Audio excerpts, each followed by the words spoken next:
السلام عليكم ورحمة الله وبركاته. الحمد لله رب العالمين وصلى الله وسلم وبارك على نبينا محمد وعلى آله وأصحابه أجمعين. أشهد أن لا إله إلا الله وحده لا شريك له وأشهد أن محمدا عبد الله ورسوله صلى الله عليه وسلم. أما بعد. En cette soirée du 20 du mois de Rabi' al-Thani de l'an 1437 de l'hégire du prophète Mohammed sallallahu alayhi wa sallam, qui correspond au 29 janvier 2016, nous entrons incha'Allah ta'ala dans le 37e cours des leçons importantes pour toute la communauté du Cheikh Abdul Aziz ibn Abdillah ibn Baz, qu'Allah lui fasse miséricorde, illumine sa tombe et le récompense de la plus belle des manières. Nous sommes dans la dernière leçon. Nous étudions les règles relatives aux funéraires, la préparation du mort, la prière et l'enterrement du défunt. Et nous nous sommes arrêtés sur l'obligation aux musulmans de laver le défunt parmi les musulmans. Le Cheikh Ibn Baz rahimahullah a dit excepté celui qui est mort sur le champ de bataille, c'est-à-dire le martyr qui est mort sur le champ de bataille.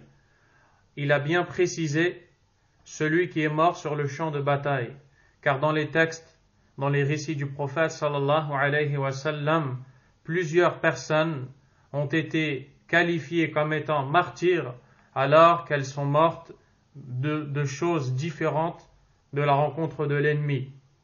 Il y a dans des hadiths des gens qui sont cités parmi lesquels celui qui meurt suite à une maladie au ventre est martyr, celui qui meurt de la noyade, celui qui meurt sous les décombres et d'autres choses encore.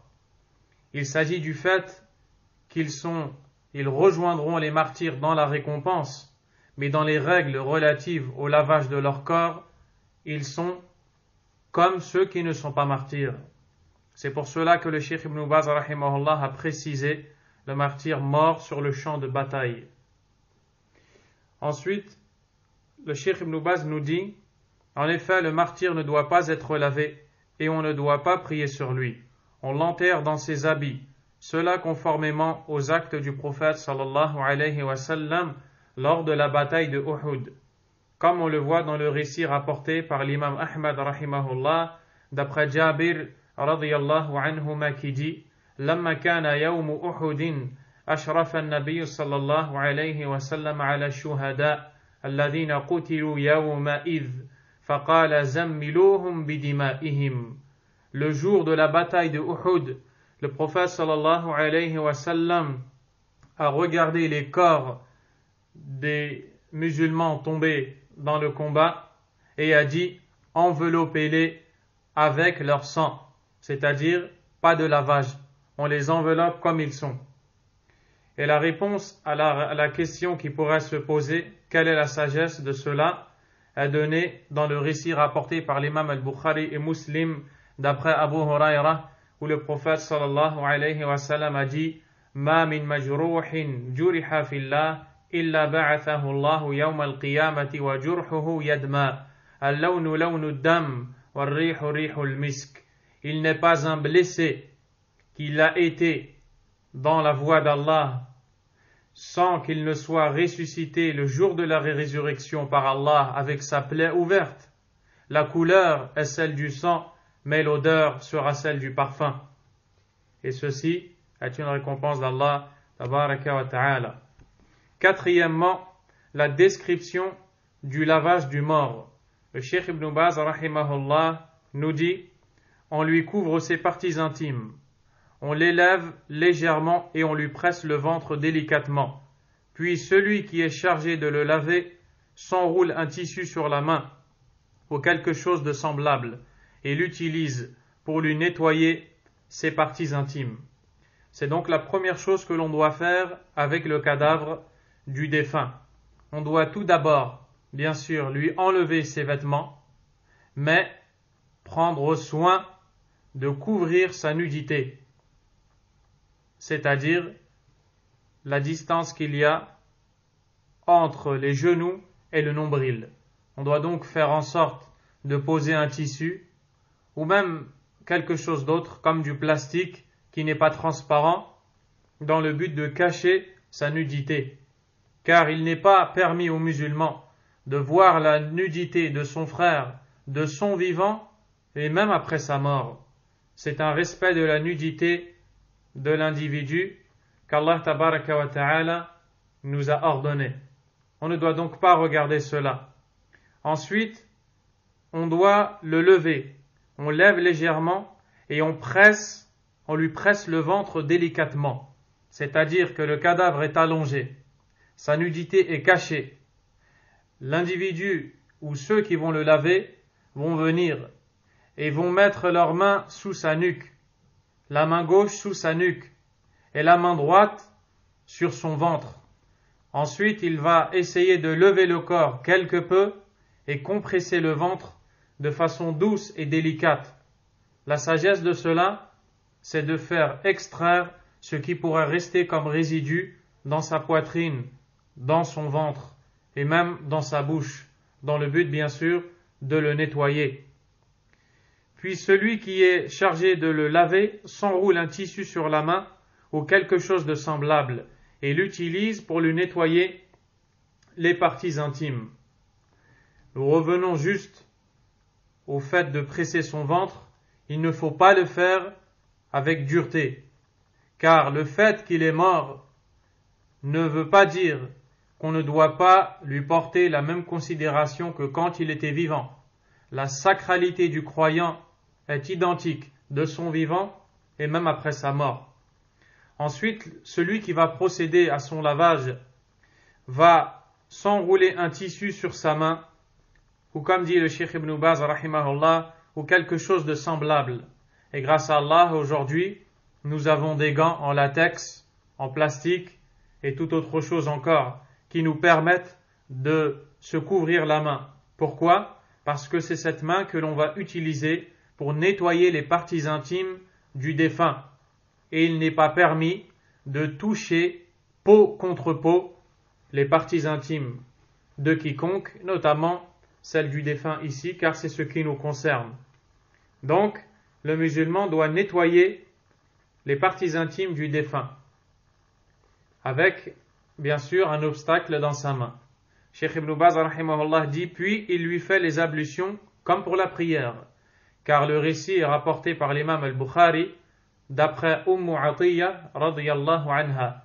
Le prophète sallallahu alayhi wa sallam s'est adressé aux femmes qui ont lavé une autre et leur a dit, ibda'na bimayaminiha wa mawadi'il wudu'i minha. Commencez par son côté droit et les parties qu'elle nettoyait dans ses ablutions. Les savants ont dit, à l'exception de faire introduire l'eau dans le nez et dans la bouche. À ce moment-là, donc, on lui fera les ablutions comme pour la prière. Et au moment où on arrivera au nez et la bouche, on se contentera de mouiller sa main, c'est-à-dire la main de celui qui procède au lavage. Il se contentera de mouiller sa main et de la passer sur le nez et sur la bouche sans faire entrer l'eau, de peur que cette eau n'entre dans sa poitrine. Cheikh Ibn Baz rahimahullah ta'ala dit, puis il lui lave la tête et la barbe avec l'eau et du jujubier ou quelque chose de semblable. Nous parlons bien sûr ici de l'homme et plus tard nous parlerons de la femme inshallah ta'ala. Le prophète sallallahu alayhi wa sallam a donné l'ordre aux compagnons qui ont lavé un des hommes qui était tombé alors qu'il était sur le dos de sa chamelle. Sa chamelle a fait un geste qui lui a brisé le cou. Il tomba aussitôt au sol. Il était en état de sacralisation pour l'accomplissement du pèlerinage. Le prophète sallallahu alayhi wa sallam a ordonné de procéder à son lavage. Il dit, irsiluhu bima'in wa sidr. Nettoyez-le avec de l'eau et du jujubier. Le jujubier, appelé sidr en arabe, est un arbre. Il s'agit ici de prendre les feuilles sèches de cet arbre qui sont écrasées de sorte à ce qu'elles deviennent de la poudre, comme de la farine verte. On va mettre cette poudre dans un seau d'eau. Ensuite, on va entrer notre main ou un bâton ou toute autre chose dans le but de faire remuer rapidement l'eau, ce qui va produire un effet qui va laisser flotter au-dessus de cette eau de la mousse. C'est cette mousse qui va servir de savon et en même temps de parfum. Voyez que le Cheikh Ibn Baz, rahimahullah tabaraka wa ta'ala, a dit avec du jujubier ou quelque chose de semblable. Car bien sûr, tout le monde n'a pas la capacité ou la possibilité d'avoir en sa possession du jujubier. À ce moment-là, la personne pourra utiliser tout ce qui ressemble à cela, même du savon. S'il n'y a pas autre chose que cela, il n'y a pas de mal. Puis il lui lave la partie droite du corps, puis la partie gauche, et répète ainsi l'opération une deuxième fois, puis une troisième fois, en faisant passer à chaque fois sa main sur son ventre. Comme on l'a vu dans le récit où le prophète sallallahu alayhi wa sallam ordonne aux femmes de commencer le nettoyage de la femme défunte par le côté droit. Également, on doit le faire de façon impaire, c'est-à-dire qu'on le lave une fois, 3 fois, 5 fois et 7 fois et autant de fois qu'il y aura besoin de laver le corps en fonction des éventuelles impuretés qui pourraient être présentes sur ce dernier. L'essentiel, c'est de le faire d'un nombre impair, car le prophète sallallahu alayhi wa sallam a dit dans le même récit cité précédemment: Irsilnaha thalatha aw khamsa aw akthara min dhalika in ra'aytunna dhalik. Lavez-la à 3 reprises ou alors 5 et même plus si vous estimez qu'il est bon de le faire. Le Cheikh Ibn Baz rahimahullah ta'ala a dit qu'il faut faire passer à chaque fois sa main sur son ventre, comme nous l'avons dit. Il dit, s'il en sort quelque chose, il le lave et bouche les orifices naturels avec du coton ou autre.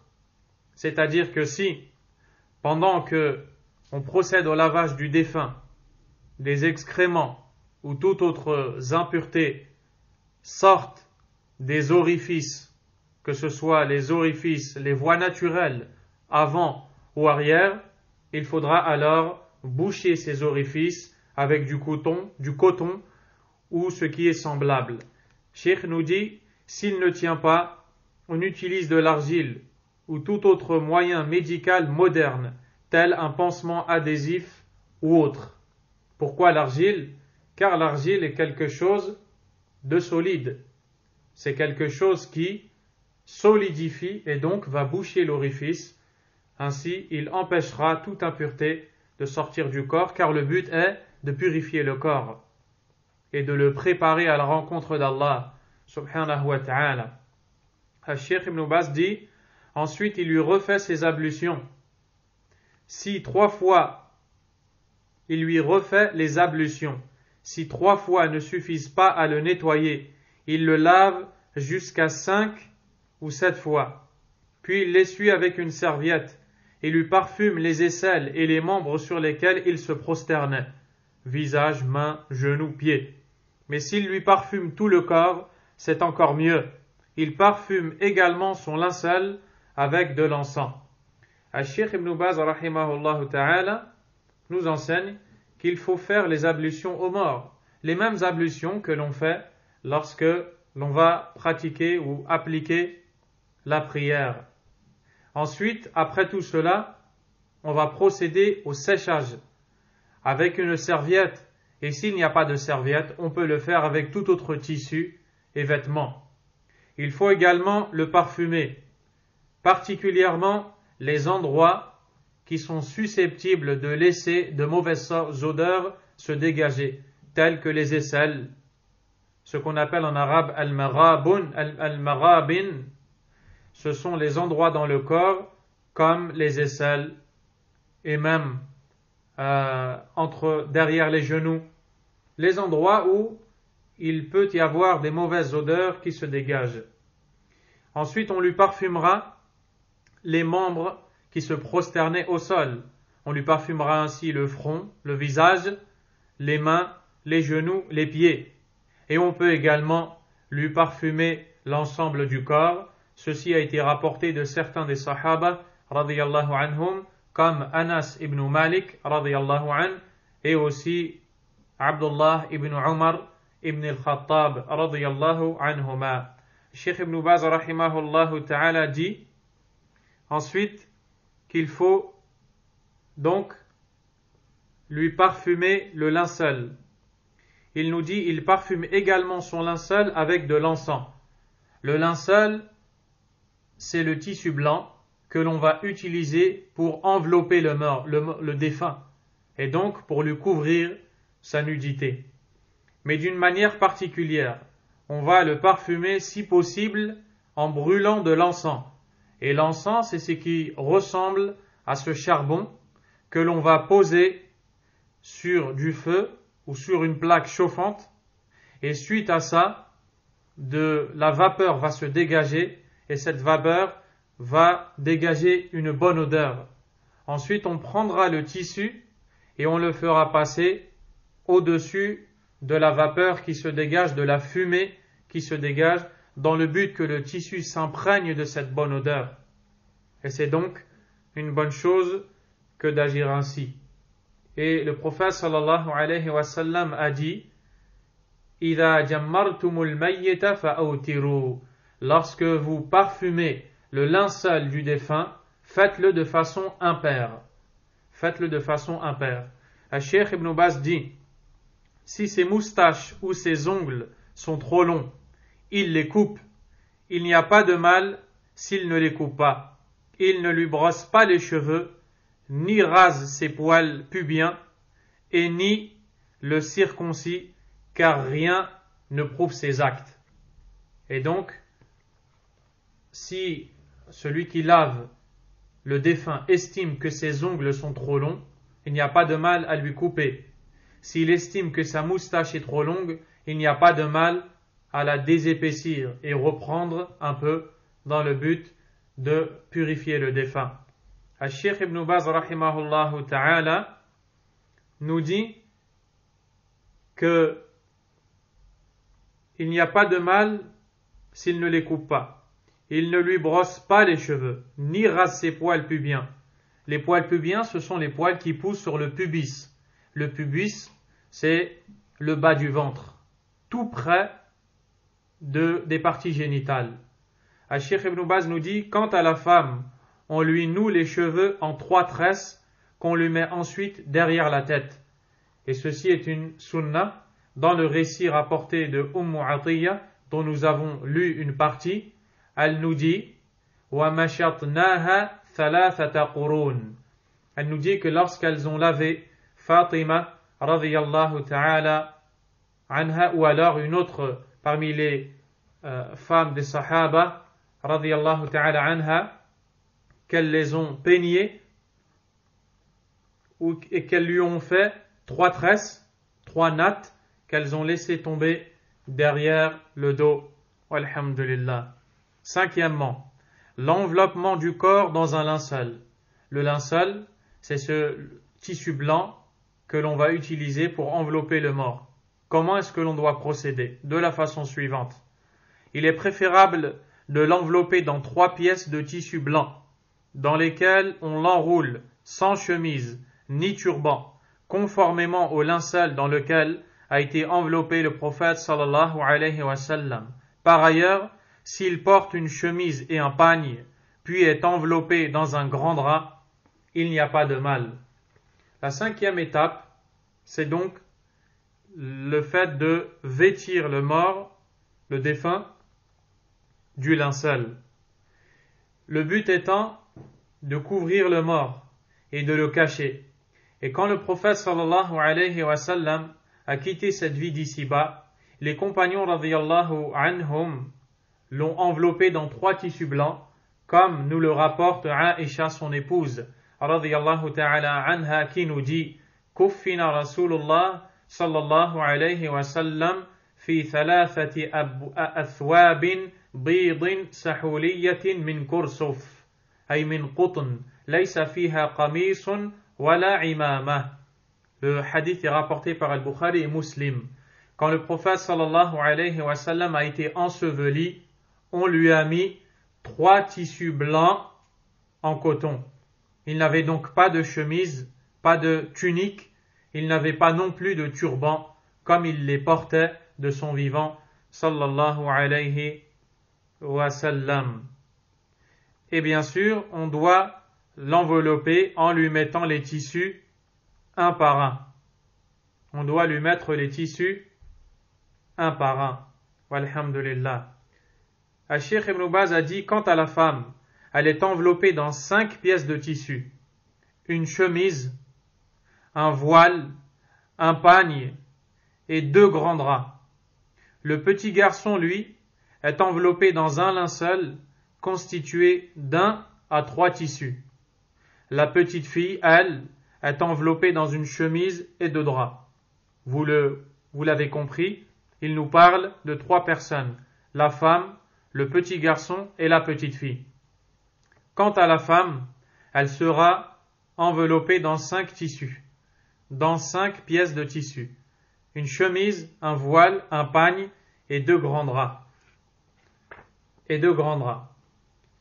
Et ceci, comme le dit le Cheikh Abd-Razzaq al-Badr, qu'Allah le récompense et le préserve lui ainsi que son père et ses proches, il nous dit que ceci, nous le faisons dans le but de couvrir la femme, car la femme doit être couverte de son vivant et même après sa mort. C'est un respect que l'on doit à la femme lorsque l'on procède à son lavage. Et comme vous allez l'entendre plus loin, aucun homme n'a le droit de laver une femme à l'exception de son époux, et aucune femme de son épouse, et aucune femme n'a le droit de laver un homme à l'exception de son mari. C'est la seule exception. Sinon, ce sont des femmes qui procéderont au lavage de la femme. Walhamdulillah. Donc, les 5 tissus sont, premièrement, la chemise. La chemise, c'est ce qui sert à entourer la femme et notamment à cacher le haut de son corps. Un voile. Le voile, c'est ce qui va servir à cacher et à couvrir donc sa tête et tout ce qui viendra autour. Un pagne et 2 grands draps dans le but de couvrir le reste du corps. Walhamdulillah. Al-Cheikh Ibn Baz nous dit dans son recueil de Fatawa, هذا هو الأفضل كما ذكره أهل العلم. C'est la meilleure chose à faire, comme l'ont mentionné les gens de science. Et plusieurs récits du prophète ont été relatés en ce sens. وإن كفنت في أقل من ذلك فلا بأس. Mais si il arrive que la femme défunte soit enveloppée dans un nombre inférieur de tissus que celui que l'on vient de citer, alors nul grief. Il n'y aura pas de mal. Et dans le récit de Layla bint Qanif al-Thaqafiyya, cette femme compagnon a dit radiyallahu anha, كنت في من غسل أم كلثوم بنت رسول الله صلى الله عليه وسلم عند وفاتها فكان أول ما أعطانا رسول الله صلى الله عليه وسلم الحقاء ثم الدرع ثم الخمار ثم الملحفة ثم أدرجت بعد في الثوب الآخر. قالت ورسول الله صلى الله عليه وسلم جالس عند الباب معه كفنها يناولناها ثوبا ثوبا. Le récit est rapporté par l'imam Ahmad rahimahullah. Cette femme nous explique qu'elle a assisté au lavage de Kulthum. Kulthum est la fille du prophète sallallahu alayhi wa sallam. Elle dit que le prophète sallallahu alayhi wa sallam leur a donné et elle a énuméré justement tous ces tissus dont nous venons de parler. La chemise, le voile, le pagne et ainsi que les 2 autres vêtements. Elle dit que le messager d'Allah sallallahu alayhi wa sallam était assis près de la porte car il ne pouvait pas entrer étant donné que c'est sa fille et nous n'avons le droit de laver que nos épouses en tant qu'hommes et les femmes n'ont le droit de laver que leurs époux en tant que femmes. Kulthum n'étant pas l'épouse du prophète sallallahu alayhi wa sallam mais plutôt sa fille, le prophète resta près de la porte sallallahu alayhi wa sallam et faisait passer les vêtements les uns après les autres aux femmes des compagnons pour qu'elles puissent procéder à son lavage. On continuera la prochaine fois, Inch'Allah ta'ala.